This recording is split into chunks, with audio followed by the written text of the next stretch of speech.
Oscar, c'est un ranger qui vit toute l'année dans la réserve, qui me dit: Mathieu, Creedence est revenu. Il était parti de l'autre côté de la réserve pour aller chercher son dernier frère survivant, son porte-flingue.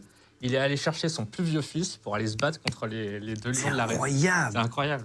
Donc là, au moment où on se parle, dans les jours à venir, va y avoir une confrontation entre Belzébuth et son frère, et Creedence et son frère et son Exceptionnel. fils. Et alors pourquoi, juste petite question sur cela, tu parles de Creedence mal dominant, qu'est-ce qu'il a de si particulier, Creedence?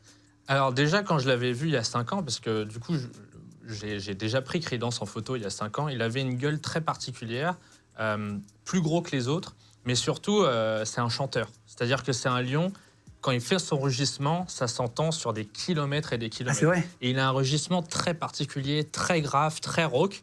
Et surtout, là où il est attachant, parce que pendant le tournage, j'étais avec des guides qui connaissent Creedence depuis des années. Et ils étaient un peu déçus de voir que, même tristes, que c'était la fin de son règne. Et là où Creedence est touchant, c'est que c'est un lion qui a un comportement avec ses bébés, avec ses lionceaux, très différent des autres lions.